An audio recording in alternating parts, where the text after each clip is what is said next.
Langkung semangat malih, kula dongakno sing jawab salami semangat, utang-utangi ke sahur kabeh. Kula dongakno sing jawab salami semangat, insyaallah bojone tambah istiqomah, maksud kula tambah sakinah, tambah mawaddah, tambah rahmah, tambah omah, tambah sawah, tambah mamah. Assalamualaikum warahmatullahi wabarakatuh. Bismillahirrahmanirrahim. Alhamdulillahirabbil alamin. Wa bihi nasta'inu ala umurid dunya waddin. Allahumma shalli wa sallim ala sayyidina wa maulana Muhammad wa ala alihi wa sahbihi ajma'in. Amma ba'du. Para kiai ingkang kawula mulyakaken, Mbah Kiai Agus Ali Masyhuri, Mbah Kiai Adim, Mbah Kiai Soleh Hayat, sedaya para kiai ingkang kawula mulyakaken, para gawagis Gus Baha, Gus Alam, Gus Kausar, Gus Fahim, Gus Khalil, sedaya para gawagis nawaning hadirin hadirat ingkang dipun mulyakaken Allah Subhanahu wa taala. Hados awalin niku ngeten. Awalin niku kemarin itu ketika rapat kita ini oyo-oyoan. Siapa yang jadi pembandingnya Gus Baha? Dan siapa yang jadi moderatornya Gus Baha? Pokoknya tetap pematerinya itu harus dua. Satu pembanding, satu pemateri. Ini karena Gus Kausar waktu rapat kemarin gak ikut, akhirnya saya milih, saya siap jadi moderator. Saya kok mau dibandingkan sama Gus Baha, sorry. Bukan level saya. Bukan level saya. Saya siap jadi moderator. Saya kalau dibandingkan sama Gus Baha, itu sama saja kamu membandingkan bainas sama wasumuris sad. Kamu sama saja membandingkan antara langit sama sumur sad. Jadi akhirnya kemarin keputusan rapat, saya berhasil memegang tongkat moderator dan pembandingnya Gus Baha ini adalah Gus Kausar. Dan acara ini aneh, moderatornya ditaruh di tengah. Pematerinya yang pertama sudah paring dawuh Gus Kausar. Jadi nanti jenengan kalau ada pertanyaan kepada Gus Kausar monggo. Setelah itu nanti setelah saya nanti Gus Baha. Jadi saya posisi moderator dan alhamdulillah ketika kemarin rapat saya berhasil menentukan diri sebagai moderator. Salah dhewe Gus Kausar mboten hadir ketika rapat. Dan ini memang cepet-cepetan kemarin. Ketika rapat itu cepet-cepetan. Saya bilang kepada Mas Dosi, saya harus moderator. Bukan bandingan saya itu Gus Baha. Sorry. Sehingga saya ini tugasnya untuk menghidupkan acara ini, sedangkan Gus Kausar nanti yang insya Allah akan dihisap oleh Gus Baha. Saya jadi teringat. Tepuk tangan untuk Gus Kausar, nggak apa-apa. Saya jadi teringat di dalam kitab Yaqutun Nafis, Syarah Yaqutun Nafis. Itu ada satu cerita yang ditulis oleh Al Habib Ahmad Umar Asyatiri. Habib Ahmad bin Umar Asyatiri ini diperintah oleh gurunya Al Habib Abdullah bin Umar Asyatiri. Habib Abdullah Asyatiri romonipun Al Habib Salim Asyatiri, Al Habib Hasan Asyatiri. Beliau nulis kitab Yaqutun Nafis. Kitab ini disyarahi oleh putra beliau yang bernama Muhammad bin Ahmad Asyatiri. Di situ beliau menceritakan ada seorang sayyid ini punya dua amat. Suatu ketika dua amat itu diajak tidur bersama. Amat, saya tidak akan menjelaskan amat itu apa dan apa yang dilakukan oleh sayyid dengan kedua amat itu. Tapi yang jelas ini bukan kasus milkul yamin yang ada di Jogja, lain. Ini dua amat betul-betul difungsikan oleh seorang sayyid tadi itu. Ketika dua amat itu sudah tidur di samping kanan kiri si sayyid, amat yang sebelah kanan itu berusaha menghidupkan apa yang sebelumnya itu masih tidur. Enggak usah saya sebut. Setelah yang mati sebelumnya itu hidup, amat yang satunya yang sebelah kiri itu langsung naik ke atas dan menikmati yang sudah hidup tadi itu. Akhirnya kedua amat itu berdebat. Kamu kurang ajar, kok sudah bisa memakai padahal saya yang menghidupkan. Di dalam bab Ihyaul Mawat, barang siapa yang menghidupkan bumi yang masih mati, maka dia berhak untuk SHM. Berhak untuk punya surat hak milik itu. Amat yang kedua bilang, enggak bisa. Di dalam babus soed, kalau kita sedang berburu, siapapun yang berburu, tapi kalau dia yang mengenai sasarannya, maka dia yang menikmati. Nah, ini kedua amat berdebat. Yang satu dengan hujah Ihyaul Mawat, yang satu dengan hujah babus soed. Dua-duanya kemudian eker-ekeran, dan alhamdulillah si Sayyid paham dengan bahasa fikih, paham dengan pembahasan fikih. Alhamdulillah kedua amat tersebut kemudian dibebaskan, dimerdekakan oleh si Sayyid. Nasib saya dengan Gus Kausar sama. Saya yang Ihyaul Mawat, beliau yang soed. Saya yang menghidupkan, beliau nanti yang menikmati Gus Baha. Semoga Gus Baha bisa memerdekakan kita berdua. Jadi awal saya dijadikan sebagai dijadikan sebagai pembanding, moh tenan. Ngojo sampai jadi pembanding, pendamping saya gelem. Kalau membandingi orang yang alim itu enggak ada dasarnya. Tapi kalau mendampingi orang yang alim itu ada dasarnya. Ada. Jadi kayak Gus Kausar ini nanti hisabnya lebih berat bila dibandingkan dengan saya. Karena beliau memposisikan diri sebagai pembanding. Saya pendamping. Kalau pendamping berarti dapat ganjaran karena mendampingi Gus Baha. Jelas mujalasah ma'al ulama ini jelas ayu julasa una khair ya Rasulullah. Jalsah yang bagaimana yang bagus ya Rasulullah? Dijawab yang pertama, jalsah yang bagus man dzakarakumullah ru'yatuhu. Kamu kalau melihat orang itu terus ingat kepada Allah, kamu berarti dalam jalsah yang bagus.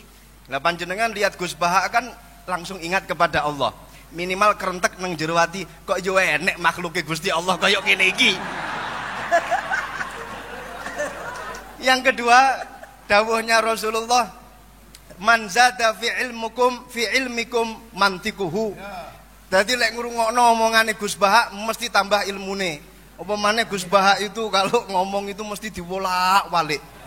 Masya Allah, sehingga memberikan angin segar kepada kita ketika kita pada posisi yang terpepet. Beliau itu saya ingat ketika beliau dawuh masalah medsos, yang Gus Gofur itu bilang kita jangan sampai menjadi objek korban medsos. Gus Baha malah berpikir sebaliknya. Kata siapa kita menjadi victim dari medsos?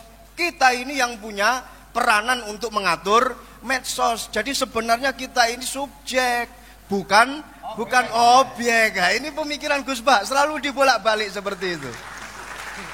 Sampai-sampai bojo sing sering diseneni karo bojo wedok dibela sama Gus Baha. Ada itu di dalam YouTube-nya. Iya itu. Jadi laki-laki yang sering dimarahi oleh istri sebaiknya diam, nikmati saja, minimal pakai gili kuping itu sudah selesai semuanya. Itu dibela sama Gus Baha. Dan ini memang pengalaman pribadi Gus Baha.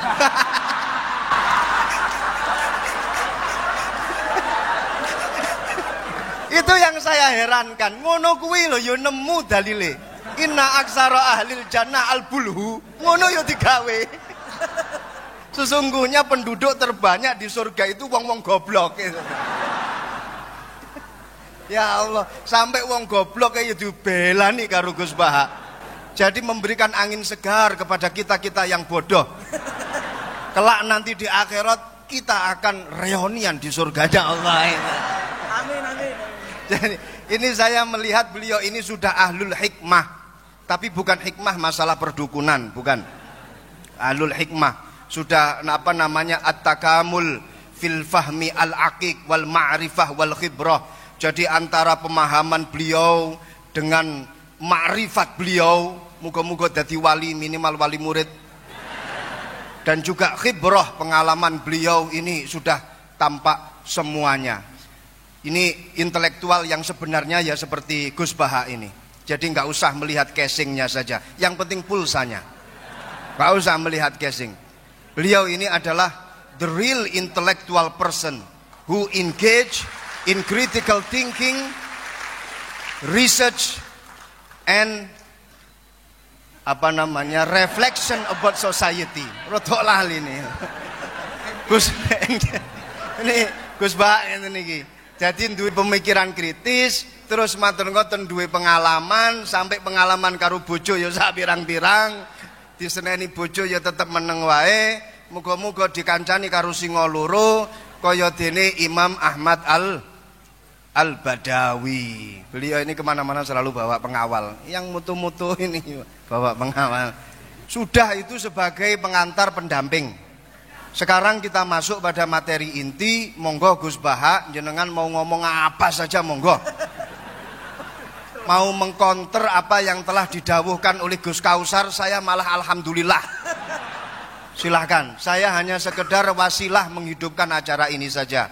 Dengarkan baik-baik, HP di silent ya. Kalau kentut usahakan jangan sampai bersuara. Usahakan jangan sampai mambu entute. Kepada beliau kami persilahkan. Tepuk tangan, nggak apa-apa, nggak apa-apa, nggak apa-apa.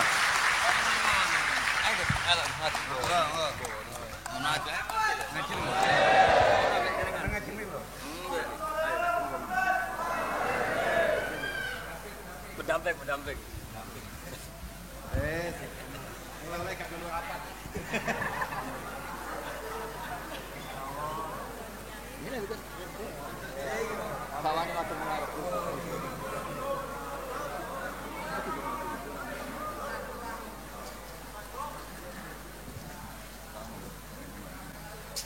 Assalamualaikum warahmatullahi wabarakatuh. Bismillahirrahmanirrahim. Allahumma sholli wa sallim ala sayyidina Muhammadin wa ala alihi washabbihi asma'in amma ba'du. Sedanten ingkang kula hormati wabil khusus teman bapak kula Kiai Haji Agus Ali Masyuri. Beberapa kiai yang tanpa ngurangi rasa hormat, saya hormati semua. Ini ada beberapa Gus.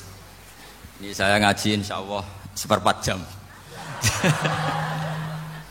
Seperempat jam nanti yang menghisap Gus Kausar berapa Gus? 10 menit.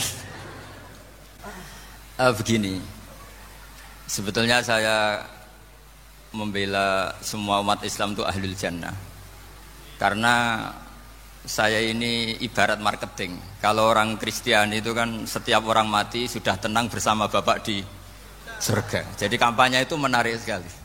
Sementara kita sudah kiai, sudah imam masjid, sudah ulama, masih saja dikhawatirkan su'ul khotimah. Ini kalau kampanye ini tidak imbang, ini nanti saya takut kalah. Makanya saya bilang pokoknya semua orang mukmin itu ahlul jannah. Karena memang asli hadisnya seperti itu, man qala la ilaha illallah dakhalal jannah. Bahwa kemudian ada beberapa kiai yang mungkin wataknya itu pesimis, kemudian bikin sekian aturan-aturan yang sebetulnya itu cerminan dari pesimisnya. Terus akan-akan masuk surga itu susahnya bukan main. Nah itu saya tidak setuju karena tadi pasti kalah dengan kampanye sebelah yang setiap orang mati dibilang sudah tenang bersama Bapak apa? Di surga. Jadi ini penting. Terus kedua saya bilang agama ini sudah begitu baik. Masa kunci surga sudah dibocorkan miftahul jannah la ilaha illallah. Masa sudah pegang kuncinya nggak jadi masuk surga, itu kan aneh. Ya sudah masuk saja, tapi tidak usah minta bantuan saya, masuk aja, kan sudah pegang kuncinya.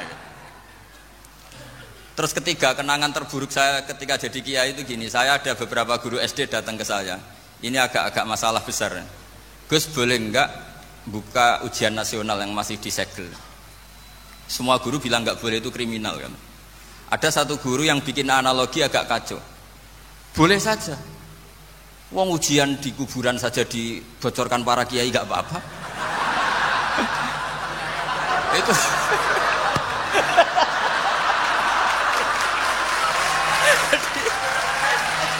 Tapi ini kriminal ya. Perhatian kepada kiai, nggak boleh memukul pemateri.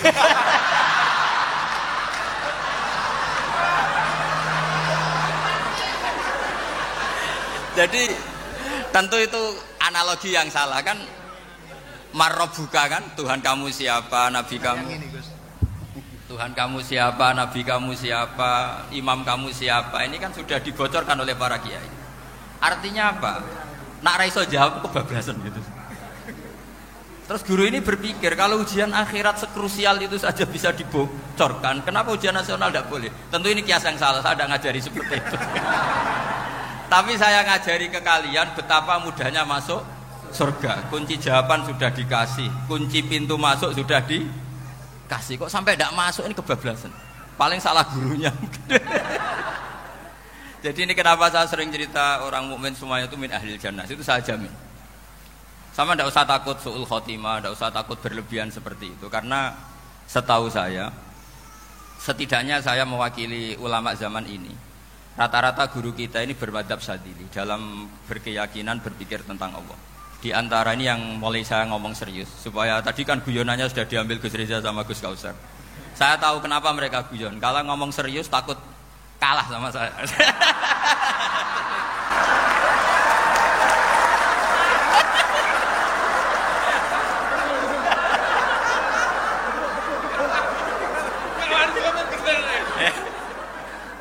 Karena saya ini sudah terkenal pemikir serius, jadi artinya itu satu kepintaran mengalihkan.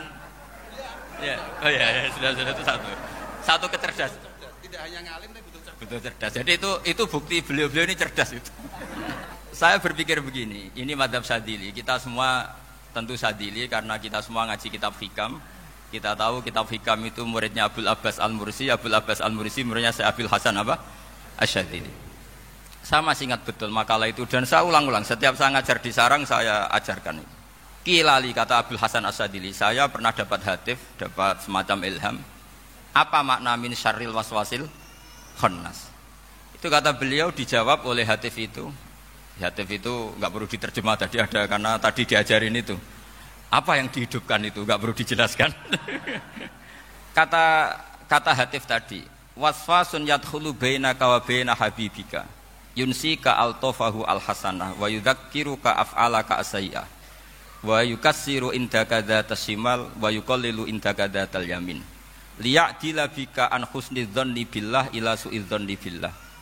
Jadi yang dikatakan waswas adalah kamu digiring untuk hanya ingat sisi-sisi kamu yang negatif, dilupakan bahwa Anda punya sisi-sisi yang positif. Misalnya seperti ini, mungkin secara fikih tadi banser-banser tegas, wah ini masalah lelaki perempuan dipisahkan gini-gini. Tapi kenapa Ghazali bilang ya sudah gini gak apa-apa. Sebetulnya ada rukhsah itu karena ini di depan umum. Yang paling pantangan Nabi itu la yakhluwanna rajulun bimra'atin. Ini ada yang menjaminnya gitu. Malah khawatir saya di sini dipisah tapi setelah berduaan nggak bisa. Jadi toleransinya karena ini di depan umum. Itu masih ada toleransinya.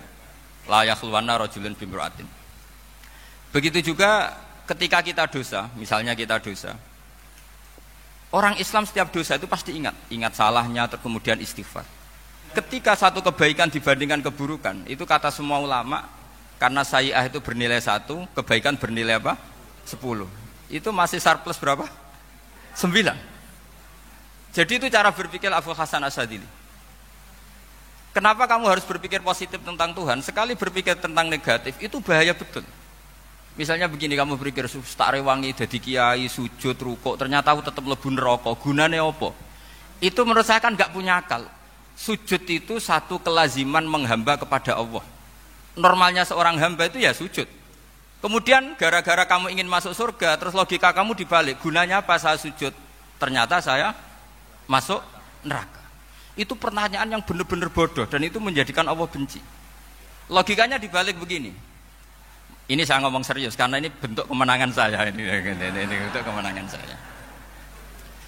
Saya berkali-kali ngomong di kota pelajar di Jogja karena banyak pengujinya juga. Bukan sekedar pendamping tapi penguji. Banyak yang profesor, bukan sekedar doktor, banyak yang profesor. Jadi Ini dok. Begini, saya pernah ditanya sama seorang dosen, Gus, saya ini ngaji hadis banyak, tapi ada yang saya tidak paham, yaitu mangkola la ilaha illallah dakhalal jannah, ada kalimat wa in zana wa in saroko. Meskipun pernah zina, pernah maling. Ini kan seakan-akan mentoleransi perzinaan dan pemalingan. Terus saya bilang, oh makna hadis itu seperti ini. Jadi kebenaran absolut, kebenaran yang mutlak itu tidak akan terganggu oleh status perilaku seseorang. Saya berkali-kali memberi contoh. Orang yang ditangkap KPK akan bilang 1 + 1 2. KPK-nya juga bilang 2. Rivalitas dalam politik, Pak Prabowo ya bilang 2, Pak Jokowi juga bilang 2.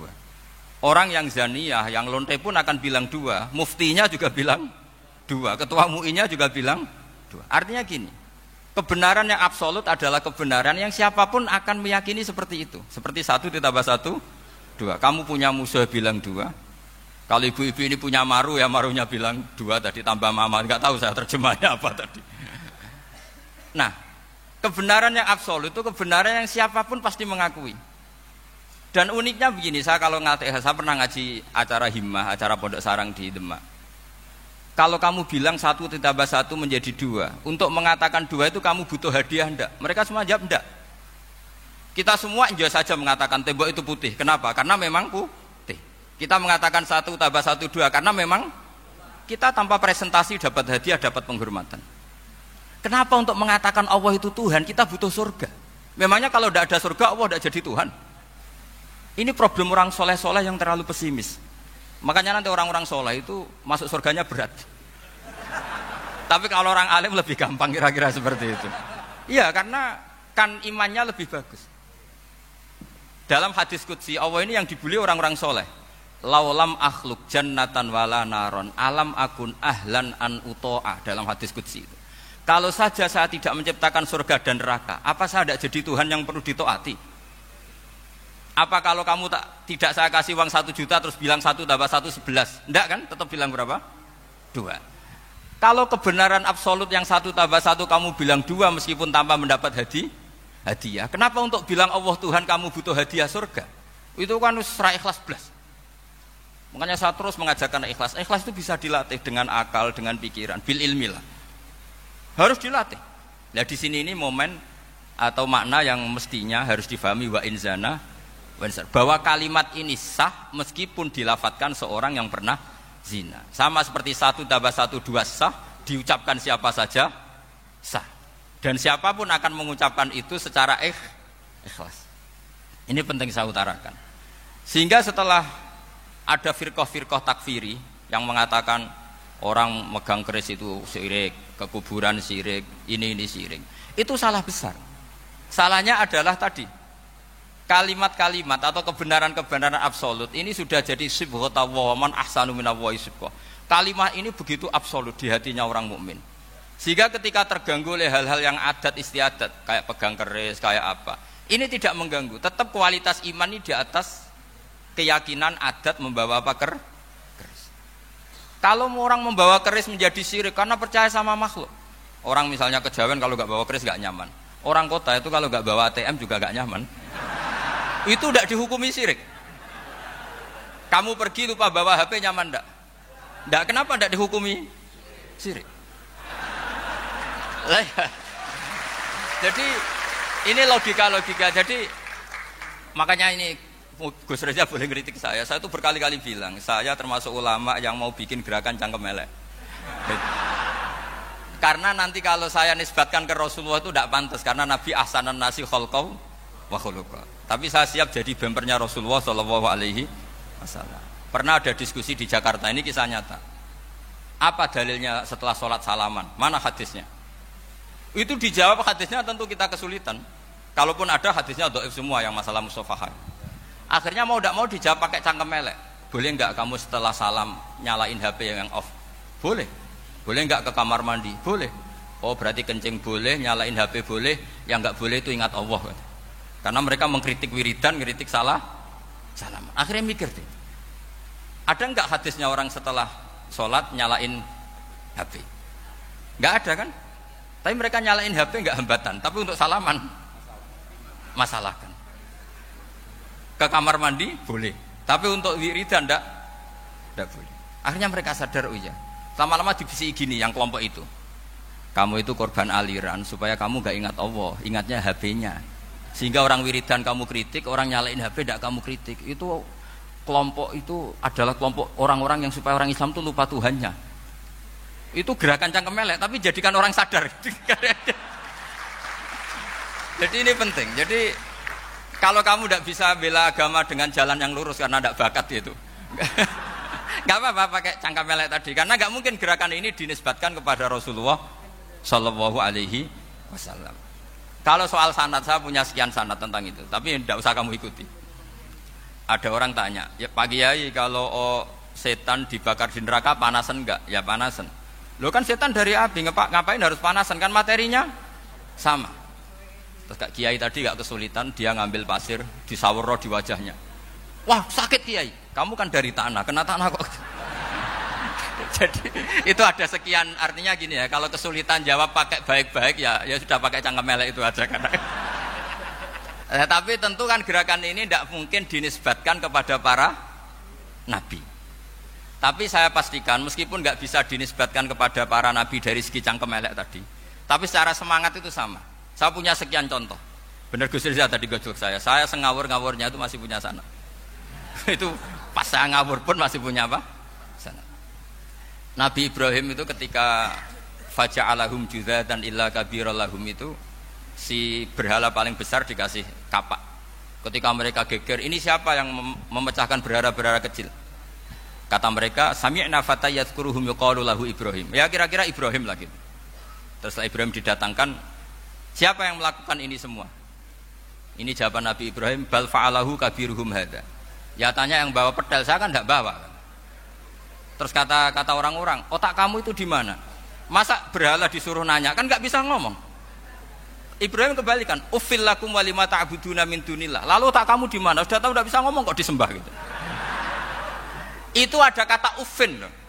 Uffin itu kalau diterjemah kira-kira ya agak-agak jancuk gitu. Kira-kira seperti itu.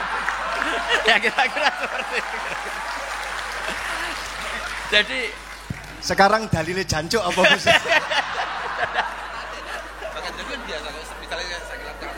Sudah itu.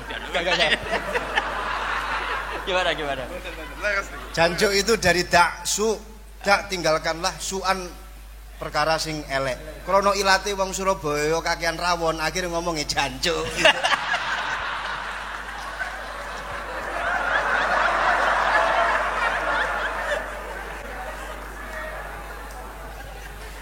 Jadi mulai dulu melawan kebatilan itu harus pakai logika yang vulgar. Karena memang nggak mungkin dengan bahasa-bahasa priayi itu nggak mungkin. Dan ini penting saya utarakan. Nah, kalau nanti nggak mungkin dinisbatkan kepada Rasul karena Nabi adalah ahsanan nasi khalqa wa khuluqa, kita yang ngambil alih saja. Gus Reza, saya, Gus Hasan ini cara cangkem melek kan pantas. Luas. Selain bakat ya sudah natural. Karena memang itu cara kita menjelaskan kebenaran. Saya ulang lagi, itu cara kita menjelaskan apa? Kebenaran. Mau tidak mau. Saya pernah ditanya sama seseorang, Gus, beberapa nabi itu kan poligami itu bukti hipersek. Karena yang tanya itu orang nasionalis, saya nggak pati senang Islam.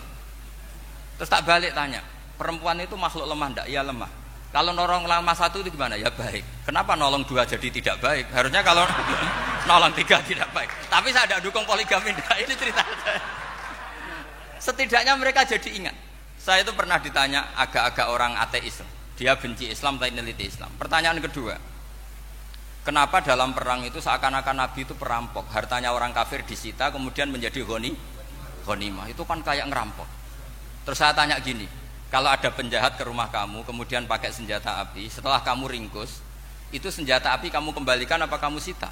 Oh ya saya sita, kalau tak kembalikan dipakai ngerampok lagi. Ya sama seperti itu, kalau kekuatan mereka dikembalikan akan dipakai kekuatan mereka lagi. Jadi ya lagi-lagi ini kemenangan orang serius. Karena nanti guyonnya sudah dintekno sama Gus Safa sama Gus Riza. Nah, kenapa saya ngajar begitu rileks, begitu santai? Karena pikiran saya sederhana. Fa innal uqula muttarratun ila qabilil haq. Akal sehat pasti dipaksa menerima apa? Kebenaran. Sehingga kebenaran itu tidak usah kau ngomongkan secara serius, secara tidak perlu. Kebenaran itu mudah diterima. Saya itu pernah ngaji berkali-kali di Jogja di mana-mana sampai ada buku seorang dokter nulis tesisnya itu bangga lagi menjadi muslim setelah ngaji saya itu. Karena saya menerangkan itu ringan. Orang Islam itu harus mencintai Allah. Ciri utama cinta itu tidak tegang, rileks. Saya bilang begini, kalau kamu pernah 1 tahun digratisi orang rumah, makanan, kamu kira-kira itu mudah nggak mencintai orang yang berjasa sama kamu minjemin rumah dan ngasih makan gratis? Mudah kan? Apalagi kita ini mudah mencintai orang yang minjemin mobil 1 tahun, ngasih rumah 1 tahun, apalagi selamanya. Kenapa kita tidak mudah mencintai Allah yang memberi kita bumi, air, oksigen, semuanya kita dikasih Allah? Akhirnya mereka mikir, wong mencintai seseorang yang ngasih dalam durasi 1 tahun saja mudah, apalagi mencintai Allah yang ngasih kita tanpa batas. Itu disebut walladzina amanu asaddu hubbal lillah. Orang mukmin itu mudah sekali mencintai Allah. Caranya dilatih tadi. Kita mudah mencintai orang yang berjasa sama kita. Kenapa tidak mudah mencintai Allah yang tentu jasanya lebih besar? Nah, karena akhir-akhir ini banyak orang yang terlalu nazir, terlalu kata Nabi kan basyiru walatu nafiru yasiru walatu asiru, sehingga saya bikin gerakan pokoknya semua orang mukmin pasti masuk surga. Nanti soal ada kesalahan-kesalahan kecil yang menjadikan orang su'ul khotimah itu sifatnya kehati-hatian, jangan menjadi hukum. Hati-hati itu tidak menjadi hukum. Kalau kamu nyupir hati-hati itu bukan berarti pasti kecelakaan, enggak.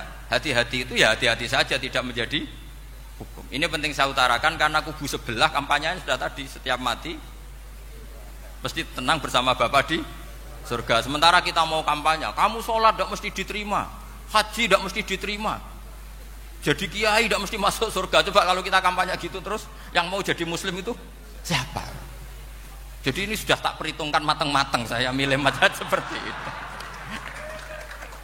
Ya ini saya pikir sudah, ini pembandingnya supaya punya waktu. Nah ini yang sesi terakhir ya, sesi terakhir. Saya akan cerita fikih karena Nyun sewu Gus, ada iklan sebentar dari ibu-ibu, pentolan mic kurang dekat ke mulutnya Gus Baha.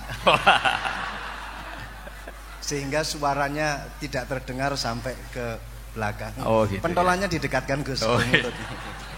Ini kalau ngomong konotasinya itu mesti nyerempet. Sudah sudah ahlinya di situ. Ya malah ada di situ. Dalam sesi terakhir saya cerita pentingnya pembanding. Imam Rafi'i itu yang ngarang kitab Muharrar.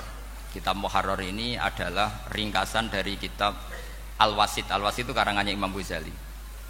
Al-Wasit sendiri ini khas ngaji NU, karena NU maknanya Nahdlatul Ulama, gerakan para ulama. Jadi kalau nggak ngerti alim-alim seperti itu ya ada NU. Sebenarnya sampai itu pasnya Nahdlatul Ummah, gerakan umat. Tapi kan sudah jadi partai politik Nahdlatul Ummah. Karena yang katakan NU itu Nahdlatul Ulama, gerakannya para ulama. Imam Rafi'i itu berpendapat sujud itu cukup pakai baduk, pakai jidat. Itu dalam kitab Muharrar. Wal asoh anna sujud yasihu mau cukup biwatil jabhah. Ketika Imam Nawawi mentasih kitab Muharrar namanya Minhajut Thalibin, itu mengkritik Imam Rafi'i. Kata beliau sujud itu untuk sah harus melibatkan 7 anggota karena berdasar hadis umirtu an asjuda ala sapati a'zumin, yaitu al jabhah wal yaden warubaten wal qadamen, yaitu jabhah 2 tangan, 2 lutut dan 2 qadamen. Akhirnya saya ngecek di kitab asli Imam Rafi'i termasuk Ashabut Tarjih dan Imam Nawawi. 2 orang ini khilaf. Kan nggak mungkin kita sebagai mushahihnya, karena yang khilaf ini 2 ulama besar, satu Imam Rafi'i, satu Imam siapa? Nawawi. Kita tidak bisa hanya ngikuti Fathul Mu'in yang mengatakan idaktalafan Nawawi war Rafi'u kudiman Nawawi, tidak bisa, karena Imam Nawawi ini sering nginduk sama kitabnya Imam Rafi'i karena senior Imam Rafi'i. Setelah saya cek di kitab kitab asli Mamba ya, satu sumbernya semua madzhab Syafi'i. Ternyata Imam Syafi'i nak ngedikan hanya begini. Wa uhibbu, saya suka setiap orang Islam sujud itu melibatkan 7 anggota karena itu aman, pasti sah. Tapi wayah tamilu, kata beliau, tapi mungkin saja sujud hanya watul jabah itu sah. Kenapa? Kata Imam Syafi'i, liqaulihi sallallahu alaihi wasallam atau li du'aihi sallallahu alaihi wasallam fi sujud sajadalaka wajhi wa sam'i wa basori. Nabi ketika sujud itu hanya berdoa, ya Allah sujud kepada engkau wajhi wa sam'i wa basori. Nabi tidak menyebut wayadi, warubati, wakodam. Sehingga saya berkali-kali bener kata Gus, saya ini pembela umat. Sing sujute pitung anggota ya tak lem, pantes dadi Rais Suriah. Gitu. Yang sujute bathuk tok ya tetap sah ngikuti mazhabnya Imam Rafi'i. Meskipun itu tidak saya anjurkan. Tentu tidak saya anjurkan. Alasannya Imam Syafi'i tadi, Rasulullah pernah berdoa dengan kata-kata sajadalaka wajhi. Bukan diteruskan wayadi, warubati, wakodam. Sehingga fal khilaf huna bakin ala khiddati kalau dalam bahasa fikih. Khilaf biar tetap sesuai aturan khilaf masing-masing. Enggak perlu kamu menggugurkan pendapat Rafi'i yang mengesahkan sujud hanya pakai jabah. Ini penting karena tadi seperti saya katakan, yang sujud anggo tapi itu ya masuk swarga mergo pintere. Sing nganggo bathuk tok ya mlebu swarga mergo gobloke tadi, karena aksaru ahlil jannah al-bulbul. Nah ini mazhab saya. Jadi saya itu ingin umat Islam itu baik-baik saja. Ya. Karena tidak mungkin, nah kita tidak bela Islam di zaman akhir tidak mungkin, kan tadi kubu sebelah kampanyenya sudah seperti itu. Kalau kita ngomong ikhtiyat, kiai ra mesti mlebu swarga, sing salat ngethuk ra mesti husnul khotimah, wah kan jadi repot. Saya ini pengagum teori ikhlas, dilatih bil ilmi, saya ulang lagi, dilatih bil ilmi. Saya ini malunya tadi, saya mengatakan 1 tambah 1 2, itu meskipun tidak ada yang memberi hadiah, tetap saya katakan 2. Saya mengatakan air itu dingin, tidak ada yang ngasih hadiah, saya akan bilang kalau air itu dingin, kalau api itu panas. Untuk hakikat-hakikat seperti itu saja saya jujur tanpa ingin imbalan. Tapi ketika hakikat mengenai Allah kok saya minta imbalan surga dan neraka, ini apa-apaan? Kira-kira gitulah, Rais Suriah macam apa gitu.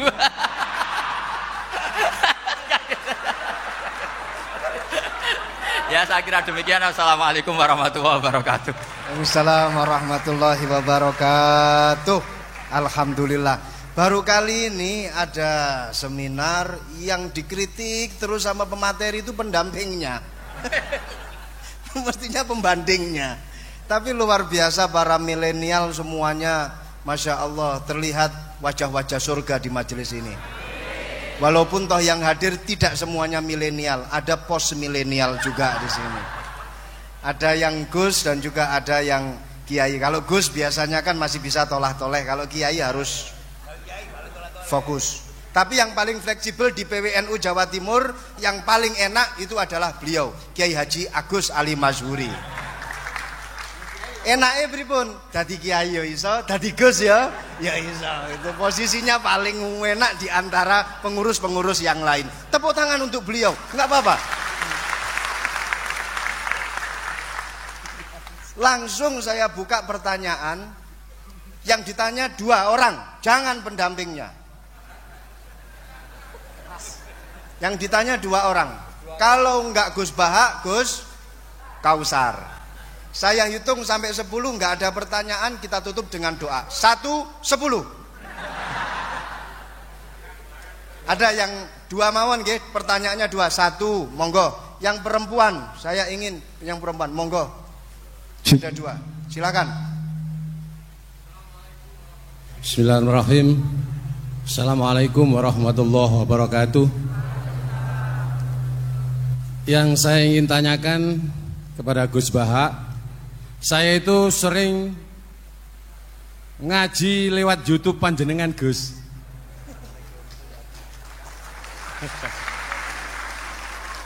Insya Allah ilmu saya tambah walaupun tidak banyak. Yang saya tanyakan, nopo ilmu kula niki barokah?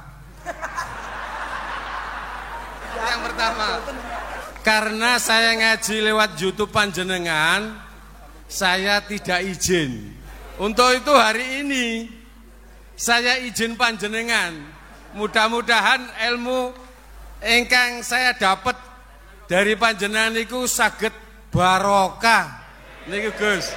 Terima kasih. Wassalamualaikum warahmatullahi wabarakatuh. Waalaikumsalam warahmatullahi wabarakatuh. Langsung mawon Gus nggih, yang satunya dulu. Siapa aja? Oh gitu. Monggo Gus. Itu tetap barokah dan kebaikan itu mah enggak perlu minta izin.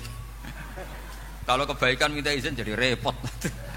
Jadi kalau dalam kitab fikih disebut iktifaan bil idzni syar'i, karena syara akan selalu memberi izin sama kebaikan. Itu udah hanya masalah YouTube sampean. Tadi melihat wajah Gus Ali ibadah, pamit dulu. Nanti kalau ada orang alim lewat mau lihat juga pamit dulu. Lama-lama mau baca sholawat, ya Rasulullah pamit dulu mau baca sholawat. Jadi semua kebaikan itu cukup iktifaan bil idnis syar'i. Ya jelas ini ya. Ya.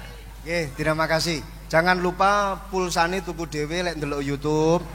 Wifi-nya juga jangan nyolong, harus passwordnya izin kepada yang punya wifi.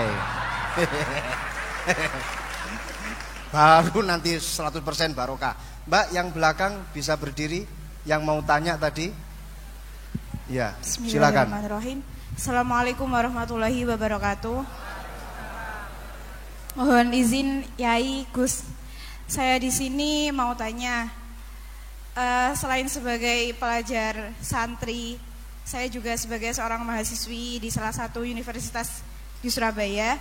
Yang saya tanyakan sebagai pemuda milenial, kita semua tahu bagaimana keadaan demokrasi negara Indonesia saat ini. Yang saya tanyakan bentuk dari hubul waton minal iman. Hubul waton di sini, bolehkah saya sebagai seorang mahasiswi menyuarakan pendapat saya, berjuang bentuk ijtihad demi keadilan berupa demonstrasi?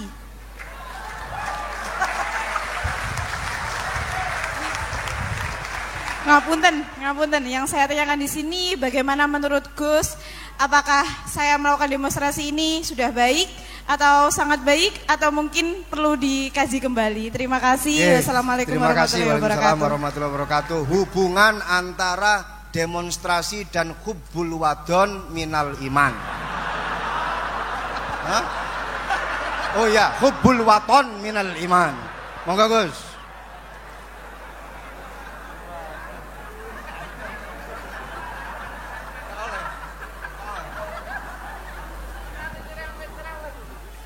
Ini benar-benar ahli. Begini kan, demonstrasi itu kan makna pokoknya itu kan apa? Memperlihatkan. Makanya demonstrasi kekuatan maknanya ya show ya, memperlihatkan satu apa? Kekuatan. Sehingga kalau dalam Islam itu ya fleksibel, asal itu tidak merugikan orang lain, tidak anarkis, tidak madarat bagi kelompok lain tentu boleh. Bahkan kalau tidak apa? Menyuarakan suara kita tentu dengan cara-cara yang tetap islami ya, itu malah kita disalahkan karena berarti tidak ikut bertanggung jawab terhadap proses bernegara. Tapi tentu disuarakan secara konstitusional dan secara baik. Kemarin pas demo di Jogja yang ramai itu masalah rancangan KUHP itu, rektor UI juga ketemu saya, pamit Gus mau demo aja. Ya tapi yang baik dan sopan kan. Karena begini ya, di Quran itu ada ayat walau la dafu nasa ba'dahum bi ba'dil fasadatil ard. Jadi kekuatan manapun itu harus dikontrol. Tentu kontrol itu macam-macam. Tapi tentu saya ulang lagi, jangan anarkis, jangan melakukan sesuatu yang kontraproduktif. Jadi menurut saya pernah ditanya, Gus kalau pemerintah itu didukung 90% rakyatnya bagus enggak? Ya bagus, berarti presidennya hebat, didukung mayoritas rakyat. Kalau hanya 55 ya bagus, presidennya biar tahu, biar hati-hati karena dipilih separuh lebih sedikit gitu. Lah kok bagus semua? Ya emang harapan kita sama Allah semuanya baik semua kata saya gitu. Jadi susahnya apa sih kita melihat sesuatu itu, asal agama ini kan gampang, asal tidak maksiat itu baik. Asal gak maksiat itu baik. Makhuyira Rasulullah bina amroini lakhtaro aisarohuma malam yakun isman. Jadi demo itu bukan, nah kalau demo yang diharamkan sebagian fatwanya ulama tentu yang maknanya yang anarkis. Kalau yang dihalalkan tentu maknanya yang tertib. Itu biasa dalam hukum fikih. Rasulullah ngendikan A, mahmalnya seperti ini. Rasulullah ngendikan B, mahmalnya seperti ini. Karena kadang ngendikane Nabi cara zahir itu berlawanan. Misalnya Nabi ditanya, amal paling baik apa ya Rasulullah? Nyaur utang gitu. Karena biasa yang ngemplang mungkin yang tanya itu tukang. Tapi kadang Nabi jawab birrul walidain. Kadang jawab as-sholat li awwali waktiha. Karena penanyanya ini beda. Enggak tahu sholat. Gimana? Cintakon enggak tahu sholat. Ya, cintakon ora tahu sholat kata beliau. Kan gitu. Jadi ini penting saya utarakan karena zaman Nabi itu ya biasa Nabi misalnya ngendikan sesuatu itu. Terus ada juga sahabat yang memperlihatkan pendapatnya. Tapi tidak niat bantah.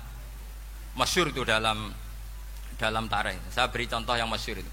Nabi pernah sholat duhur itu 2 rakaat. Sebagian riwayat mengatakan asar, tapi yang lebih kuat itu duhur. Setelah 2 rakaat Nabi sholat, itu akabirus sahabat, sahabat papan atas itu sudah ada yang ngentikan karena mereka sopan semua, tahu etika. Setelah Nabi pulang sudah dekat pintu, ada sahabat yang berdiri. Ya Rasulullah, aku siroti sholatu amnasita. Ini sholat model kosor, apa engkau lupa? Tapi sahabat yang nggak tanya, ini niatnya malah lebih agak-agak buruk. Baguslah kalau sholat terbaru 2, berarti besok ya 2. Karena pakai teori nasah mansuh, berarti hukum itu pakai yang terbaru. Jadi gayanya nggak tanya, tapi lebih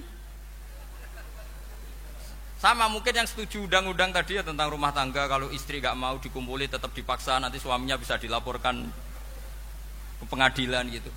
Saya pasti mikir, saya bukan masalah pengadilannya, pasti istrinya cantik. Kalau jelek kan nggak mungkin dipaksa. Ini ketularan. Jadi saya cara berpikir tuh, jadi tak pikir lucunya saja, bukan pikir seriusnya. Ketularan sudah ketularan ini. Karena keburukan itu mudah nular. Akhirnya Nabi kembali lagi, enggak, kullu dzalika lam yakun, semua itu enggak terjadi. Tapi Nabi sebagai orang yang sangat, ya sebenarnya enggak boleh dibahasakan sangat demokratis, sangat bijak. Nabi kembali lagi ke mimbar terus tanya, ahakun maqalahu dzulyaten, apa betul yang dikatakan dzulyaten tadi? Kata sahabat semua, betul ya Rasulullah, tadi engkau sholat hanya 2 rakaat.